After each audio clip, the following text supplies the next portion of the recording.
Okay guys, today we changing a charging port on a Dell laptop. Customer dropped the laptop while the charger was plugged in and broke the port.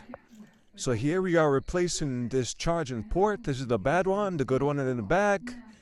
And here we are, that's a sign of the bad one. It's broken.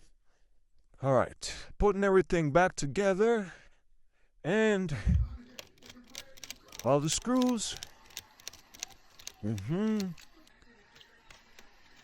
And we are going to put the CD drive in and secure that with one screw.